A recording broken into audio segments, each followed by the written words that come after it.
first of all, like, if anybody is thinking about doing a PhD, he or she must know what he or she is signing up for. I mean, it's gonna be like that only. We need to learn how to adjust. But like if you are doing research work and if you actually enjoy it, it doesn't feel like it's a lot of work or something. You just enjoy doing it.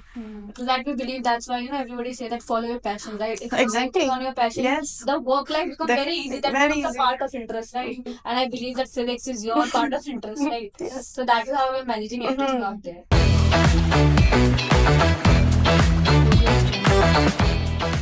Hello everyone, welcome back to yet another podcast of Ace My Prep. Today's podcast is little bit different as we are having PhD aspirant first time in Ace My Prep, and she would be sharing all the hurdles, all the challenges that one student faces while applying for PhD. So let's welcome Kawaljeet Kaur. Hi Kawaljeet. Hello. How are you? Pretty good. So, Kawaljeet, as you know, that we have come together to talk about all the major things that a PhD aspirant think that they should follow and all. So, before starting the podcast, I would like to address that you are having Ethar with you because in Ace My Prep, we always help students by giving a personal career strategist who help you out in all your journey.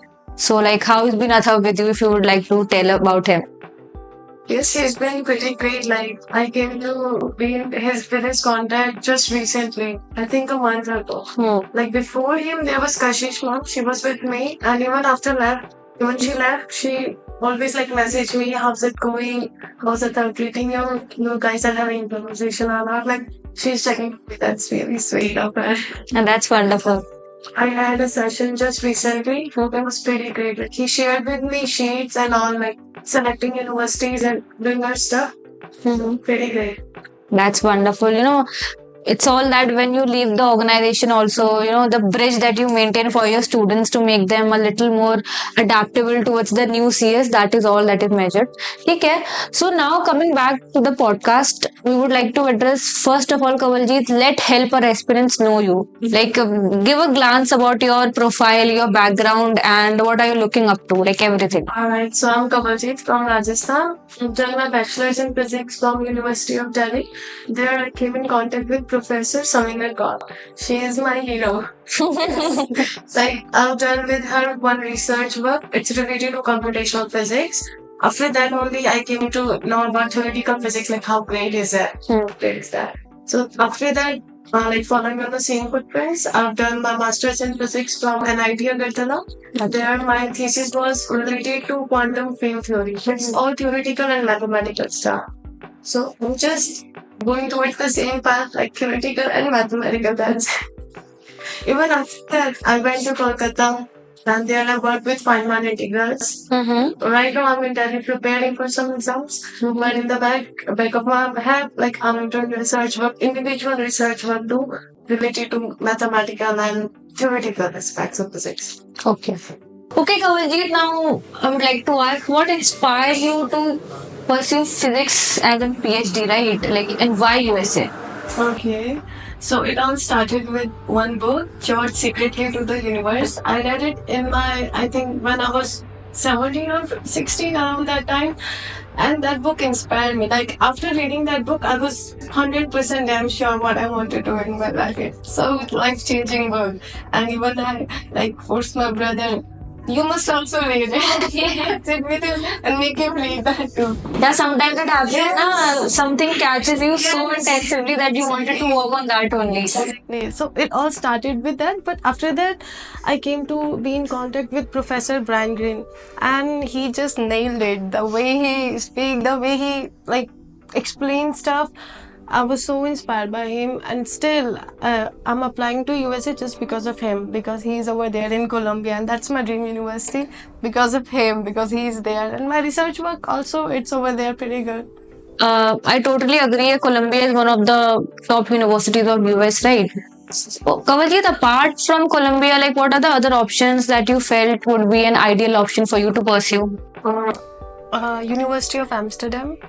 just after Columbia, I would like to go there. And the main reason is because of my research work. I'm more inculcated towards string theory, and there is a huge base of research work related to string theory and quantum field theory in Amsterdam. So because of that only, I would like to go there, if not Columbia. And I believe in quantum field also there's a lot of competition, right? In every country, the Yes. vacancies are really low. Yes, like I recently applied to Denmark, and guess what? Just there was one vacancy, only one vacancy. But I still applied, that's okay. So, like while applying, you might have faced a lot of challenges. So, what do you think in your SOP? What is the most creative thing you and your CS performed together, and that helped you out? Okay, one of the major thing was profile build-up. Like everyone do this curriculum work, even research work, most of the people do, but apart from that, like my counselor, he told me you should do something extra. So I started writing blogs related to physics. I started it because just to improve my CV and all that, but now I enjoyed it a lot. That's why I'm still so much active over there, and I post almost every month a few articles related to physics. Okay, that's brilliant. But what if I remember that you have applied in your third semester of masters, right? Yes. After that, you're applying again into that thing. So, what is the major difference you think that you feel that this is the thing I have to do in my SOP or in my whole journey? What is the major cause you think? Major thing was research work. Like during my masters, third semester, I did not even completed my master's thesis. It just got started.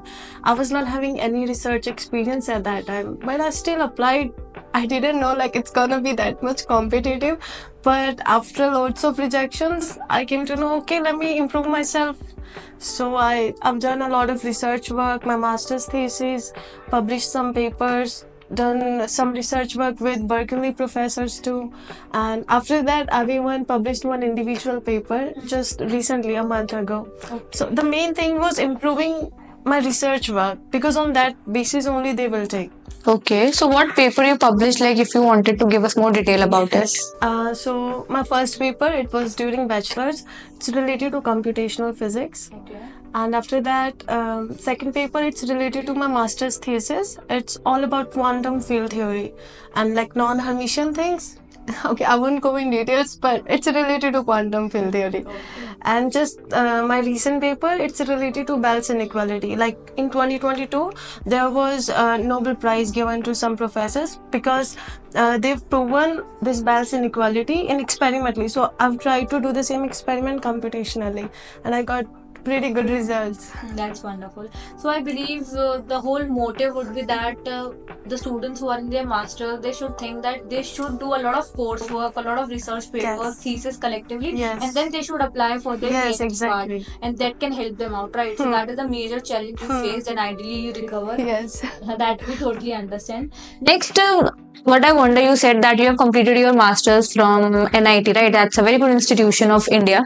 Do you think is there any difference if you are doing a masters from NIT or you are doing your masters from any other college? Would that make the difference while applying to universities? I mean, it do matter a little bit. Like, okay, if you're doing masters, so you must write thesis. So professor will definitely check under whom you are writing your thesis, like H index of that professor, his scientific work, if he is that much capable of not under whom you are like learning.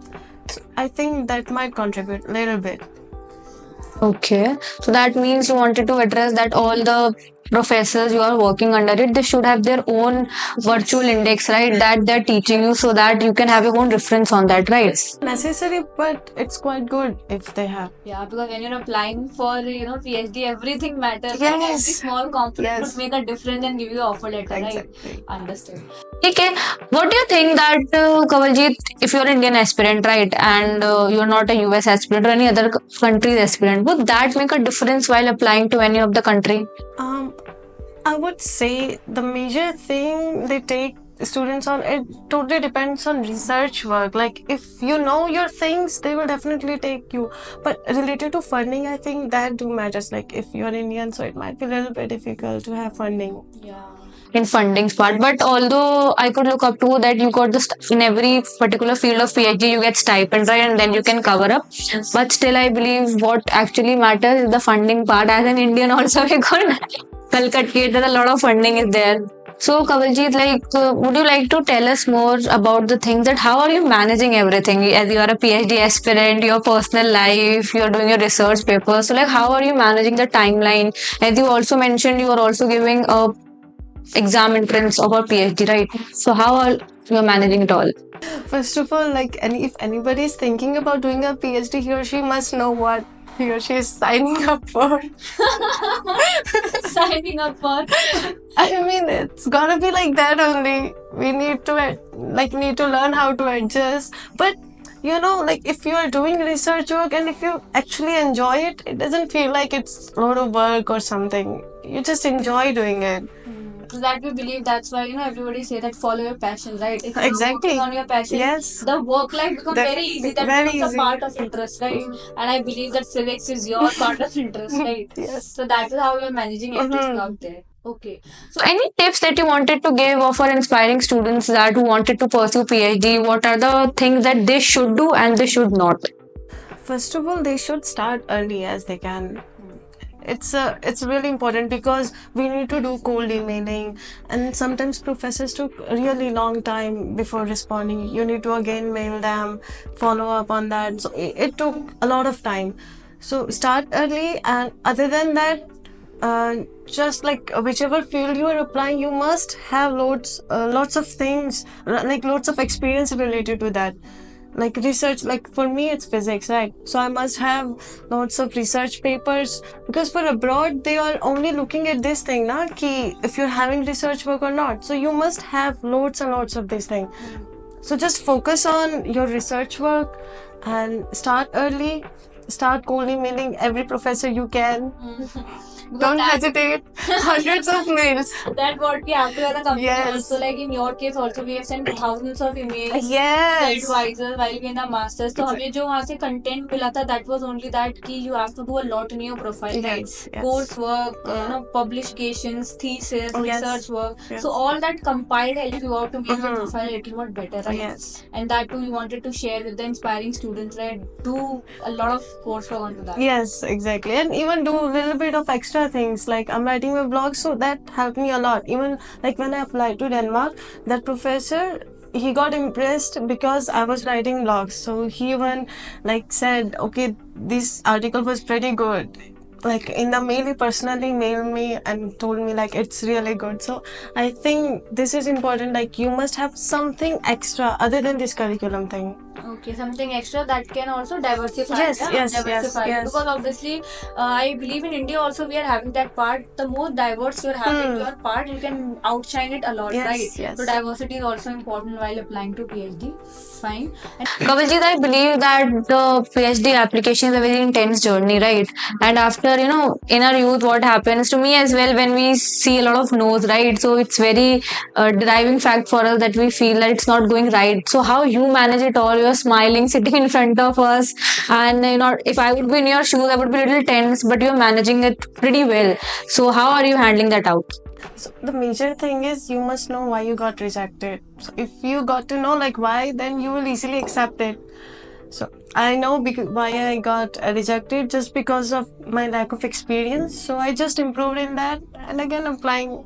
That's the way it is. Yeah, because see, when you're following your passion, you have to not give up, right? You have to make sure that you're giving your best out of it, and that's what we have to learn from you as well, Kawaljeet. After talking to thousands of professors, seeing no from them, but we identify where the problem we are having, and we together started working on that, and now we are again applying to it, and hopefully we would be landing to somewhere in your dream and helping you out for the same, right? That's wonderful, Kawaljeet. But at the start, when you see no, that is very shattering for yourself. So how did you cope up from that? Okay, like I got a mail. Your result is out, and then when I checked it, there is just 2 small lines written. I was like, I'm sure what does it mean? I didn't even read it. Like, what's written? I started crying. Obviously, I can't stop it, but that's okay. Like, you know what? Like, I've got really good friends, my best friends. Hopefully they are always with me. Whenever any result came, someone is with me to handle me. So they're like, that's okay. But Of course, it feels really bad, pretty bad. Like I'm so much bad. Like I'm not getting anywhere. Why I'm trying lots and lots of time. But okay. But your friends and everybody help you out. For Yes, the same, yes. right? Even my family, they are really supporting. Really supporting. They are saying, okay, you just apply. Don't worry. Okay, whatever the result be, at least give your best. That's all that matters, that Yes. doing your best, because when you see that part कि अभी कुछ नहीं हो रहा है, सब जगह कर लिया, अब क्या करना है? Yes. So that question, makes you a little low on the fact. Yes. But I believe you mentioned that your family, your friends, and everybody out help you out to come Yes. off that zone. And now that is why you're with us and helping students out there. That's nice. So Kavaljit, as I was talking about SOPs, the LOR, because editing, I believe, सबसे ज़्यादा weightage इस चीज़ का होता है when you're applying to universities, because professor, the university doesn't know you, right? And how they will know you? They will know you with all that And and LORs. Yes. So, what do you think that how SOP and LORs are different in a PhD? The major thing is like they know you've done research work, that's why you are applying, but they want to know like what was the major role you played. Like I told them I did Feynman integrals project in Kolkata, so my major thing while writing an SOP, it must be like not what I have done, but how I have done, how I have overcome those challenges. Like it was my first time even looking at those integrals. They were so difficult and messy. So they want to know like how you overcame that stuff. What was the new things you've learned, how you worked in team together, how you can individually do some research work, how you gain confidence in your research work that it's true what you have done. So they want to know you, not just your work. Like everyone is working, they want to know you like personally. That means So like it's like not what you have done but how you have done, that's more important. that means a very personalized recipe. Yes, yes. Where they wanted to know you as a person and how you inculcate in Yes. every part Yes. while doing that work or research work that you are doing, Indeed. right? And what about LORs? You must told your professors like, okay, please make them personalized. Please. Don't just write ChatGPT, please. No, like one of my professor, he was there, he told me, okay, just send your name and I'll type something. I checked what he has written. He has just copied it and just changed my name. I told him, please don't do it. And Kolkata professor, he asked me like, okay, I was with him for 2 months and he wrote everything, like my weaknesses, even my strengths. Like I was good with calculation, so he has particularly mentioned that I'm good with this kind of calculation. So it was more personalized, and they do like it's really advantageous for you. So that means it would be not generic, it should be very personalized. Very personalized, like showing your strengths and weaknesses, where you're everything. standing out, where you're falling apart, right? Like honest LOR. Honest LOR. Yes. So you believe that अगर हम बताएं कि PhD की application process में जो editing है और the task है, how it's different from master is that it should be very personalized, not generic, and it should have all your features into it. That what make Kavaljit different from other recipes, right? Yes. ठीक है. That part we have done for editing. Now next, some students also ask that of GRE and GMAT, right? That is the test that you required for doing the master's or PhD. If you're going for masters, that's really good. Like you must give it.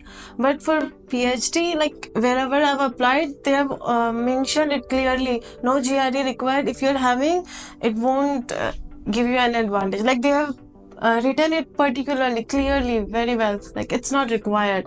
Okay, so that means GRE and GMAT doesn't play a very vital role while Not applying that for much. PhD, right? Yes. It's more onto the masters. Yes, it's more onto the master side. Next, going for Kavaljit for PhD, like student pursue RA and TA kind of post over there, right? So what's your view on that working? Because you will be working over there, stipend is apart, but R and TA, what are your thoughts? It's like, I think wherever you are doing PhD, even from India, you need to teach students, and your stipend came from there only. So it's just like teaching assistant, taking some labs, and it's really good. Like you are teaching related to your field only, and that's a good way to earn money. So I think mostly it's teaching assistant, teacher assistant, or taking labs, stuff like that. Okay. You mentioned, Kavalji, that when you are doing PhD from India as well, so the question that pop up that why you haven't applied in India for PhD, why you're thinking of doing it abroad? Okay, my personally major reason is time.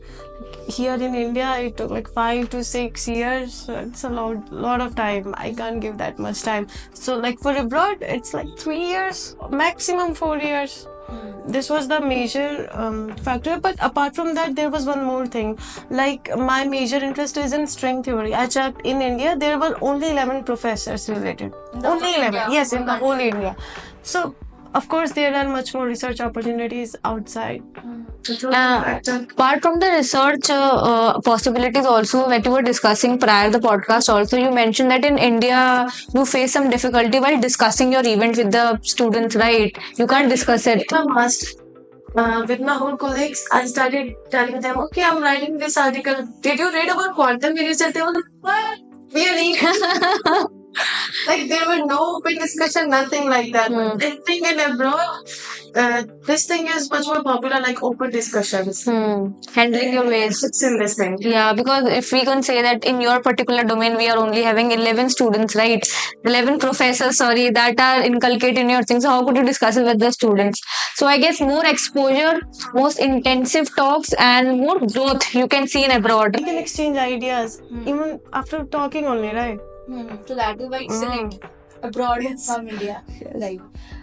You also mentioned, Kamalji, that starting early is very important. But like, if you wanted to brief that down in a timeline part, like when early in your bachelor, in your master, at what time you should start doing it? If you're applying for a PhD, I think master's second semester would be an ideal time for cold emailing professors. You must know your research work, like you want to apply for there only. It must be really particular, specific. It should not be generic, like just theoretical physics.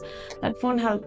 So just make sure what you want to do and start as early, like second semester of masters. It would be ideal time to start cold emailing professors. And when to start your research work and coursework? That as whenever you can start, like bachelor's first year, I would say it's really good. I mean, you must start your research work as early as you can. That early, like in your Yes. master's only. Yes, like I started in my second year of bachelor, but still I was thinking I must have started early, even much before that. So that is a big timeline, right? If in second year of bachelor you're thinking you should start early. Yes. So after 12th, I guess you should go on to the hurdle that okay, I mean, start- at least you should know. At least you should start doing some things. Only then you can find out like what you are interested in. You must have tried everything before deciding. Yeah, because when you think of PhD, it means that on a very particular domain you are going. Yes. So you should have a very good knowledge onto a domain you are going. Right? And for that, practice makes you better. Yes. Once thing you fall apart, you find out, yeah, this thing This is not for me. Then just go for to something next, else. and then you go to next, and finally you get that perfect thing. Now this is for me, and I have to intensify my work into that. While doing all that thing, you have been us since a long time. So I believe that Kawaljit, you have talked to a lot of consultancies, a lot of people about studying abroad. So what was your hit point to choose us above all? Like what your process of thinking? Like I've talked to some other agencies too. Most of them, they just told me like, okay, we won't help you for a PhD because the whole process depends on professor only. It's not under us. We can't do anything. But with you guys here, you guys were like, okay, let's do it together. We'll write SOP, even profile build up. You told me everything, how the whole process, and even the challenges, like, okay, you must have this thing, you lack in this thing, so just improve this thing. This was really important. Like my first counselor, he told me, okay, you lack in this stuff, just improve this stuff. So I'm like, okay. In profile building, Kawaljit, what exactly in profile building we help you out, right? Okay. The idea I told you, like the idea of writing blogs, even my consultant, he gave me like, you should write something.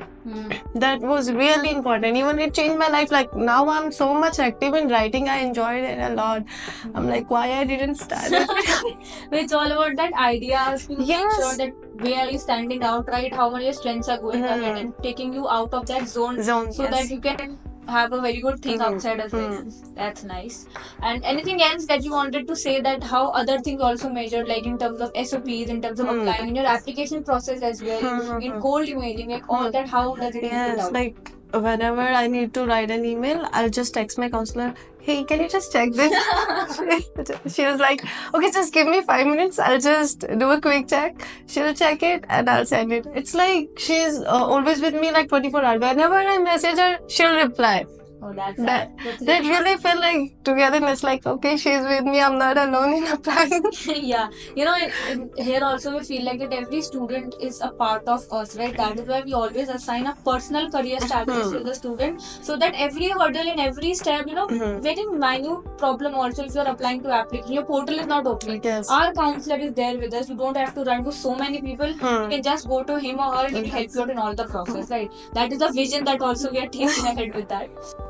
I believe next very important step of study abroad journey is the visa process. Right? Many students usually ask that what is the visa process and how to get through it and how to face the challenges that you are having. Right? So hi Prachi, welcome to the podcast. We are having today Kawalji, the PhD aspirant, as you are ahead of the visa team. We wanted to ask some questions that are basically towards the visa. So, ideally, for you, what you will suggest? What is the right time to apply for the visa? What right timeline is there? Hi Alina, hi Kavaljit, how are you? How your process is going? First, you tell me. Very good. You started like application part or something. Like it's ongoing still. Okay. Right? So as Alina asked question ki like when is the right time to start the visa process. So basically like when you start the application process to the university, first you get the offer. So without offer we can't initiate the visa process. First like there's a very basic step. Just submit your application to the university portal, then just get the offer. And for example, if you are applying 5 to 6 university you have finalized, and for the application process mein you submit all the application process to university, but particularly for the visa it's must to decide at least one university safer in your hand to start the visa process, because once you start the visa process na, in each portal and everywhere they ask like what is your university name, which university you are going, and which course you are going. So it's must to finalize one university to initiate the visa process. So I would say इसमें कि as soon as you get your offer you can start your visa process. इसमें बहुत ज़्यादा आपको delay नहीं करना है. इसमें how soon you start your process, it would be very easy for you. You can initiate like other steps also on the parallel side. You can start looking your loan process. You can start looking for your accommodation also, some external scholarship also, and other, you know, if you want if you are looking for some part-time job, so at the meantime you can start this process also. It's best, there's a no particular timeline ki by this month I should start my visa process or this. How soon you get your offer, immediately just finalize the university and just start your visa process. So if I get offer letter from one university, so should I apply for visa through that university only, or should I wait for like better university if I'm waiting for the result for another university, say? Okay, I think this is the like commonly asked question for all these students ki Prachi, what should I do? I have one offer, is still 3 university offer, I'm still waiting, what should I do?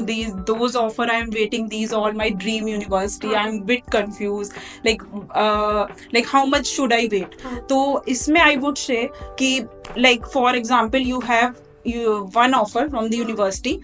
If that university doesn't have any requirement for the deposit, like there is a process ki I-20 se pehle you must pay the deposit to the university, then you can initiate the I-20. For example, if that university don't have any requirement to pay the deposit, to us university ke liye we can get the I-20, we can request the just send the I-20.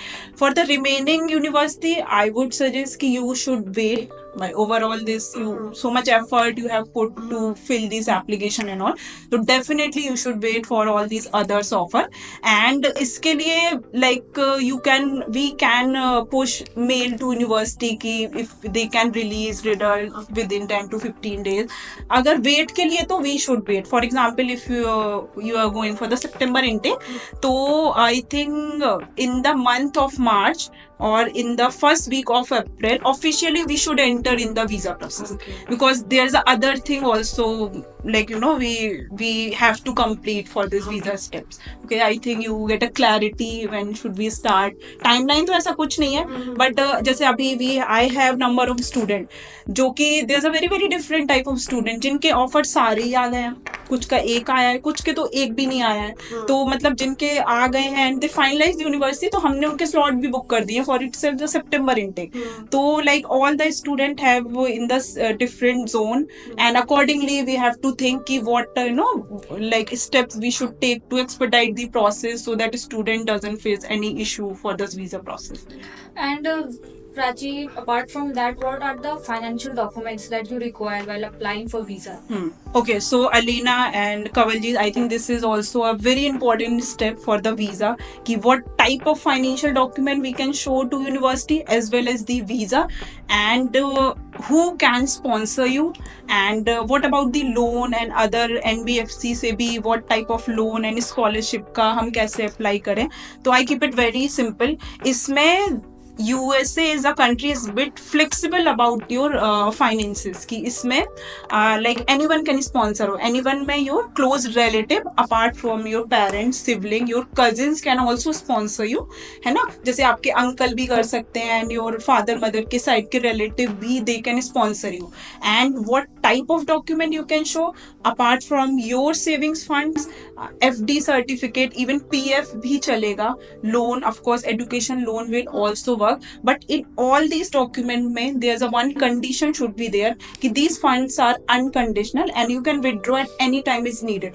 For example, आप FD के certificate you will submit to university, but FD में there is a condition कि you can't withdraw these funds within this year, 4 year or 5 year का. तो what you can do, just go to bank and just arrange one certificate and sample and every document I will provide to you what type of sample document you can show. तो उसमें आपको सारे ही document में whether it would be the savings हो या FD हो, आप PF दिखा रहे हो, even कुछ मतलब student का जैसे parents का खुद का बिजनेस होता है तो उसमें भी वो कुछ document they can show just to get the I-20 and for the visa में दे कैन शो. तो उसमें there is a one statement is must कि this funds are unconditional and we can withdraw at any time when needed. And all the financial document like all the bank document should be on the letterhead, address and everything should be clearly mentioned on this. Stamping should be there and proper clear statement should be there, like your sponsor name, how much funding you are going to show, है ना. If for example you are not submitting your financial document on the behalf of you, your father is submitting all the financial document, so on the behalf of you, your father you have to submit consent letter. What is the consent letter? Your father is giving the consent कि I am ready to sponsor my daughter who is going to pursue masters in this course in this university. So I think this type of financial document you can show. Education loan में only मतलब for the you can मतलब it's depend कि how much amount you want to secure. It doesn't depend कि पूरा आपको 100% loan चाहिए, आप 30% loan ले लो, rest of the 70% funds आप खुद के दिखा दो, आप पेरेंट्स के दिखा दो, किसी के भी. तो इसमें accordingly you can bifurcate कि हमें भाई 40% का I have to seek the education loan, rest of the fund I can show. तो इसमें भी education loan में भी और USA में there is a NBFC जो कि है Empower Prodigy से भी you can secure education loan. तो इसमें क्या होता है ना कि directly online application you can create, just submit all your academic document. तो इसमें Prodigy में they have listed number of university. If you have an offer very good renowned university and your course is there, most of the STEM course they prefer to get the education loan from the Prodigy and Empower. तो अगर आपकी university का name है तो I think this is a best way to get the education loan. इसमें मतलब थोड़ा सा interest rate would be on the higher side if you compare for other Indians bank, but इसमें process and everything would be very simple. आपको bank में जाना नहीं पड़ेगा बार बार. You don't need to submit multiple document. Directly आप सारा process would be online. आप घर बैठे आराम से कर सकते हो. ठीक है, आपको कुछ नहीं application create करना है. Just submit all the pertinent document in the portal. आप इसके बाद after 1 to 3, this process is also very quick. Within 1 to 3 days में you will get the result कि okay this person loan you are getting. But हाँ one thing, just be noted कि इसका interest rate थोड़ा higher side में मिलेगा. Process would be very simple. और इसमें once you loan get approved, directly your loan amount will be transfer to the university account. मतलब आपके खुद के अकाउंट में नहीं आएगा, डायरेक्ट वो यूनिवर्सिटी को फी पे कर देंगे. And rest of the things के लिए दे विल सेंड कि आपका एप्लीकेशन फी है ये है, उसके लिए यू हैव टू मतलब कनेक्ट विद द प्रोजेक्ट. ठीक है. So that is I think I hope you get clarity like loan and other parts. So thanks a lot, Kawaljeet, for the podcast. You know, everything that you said, I must believe that every student who's thinking of studying abroad and might be in your shoes would be helpful for them.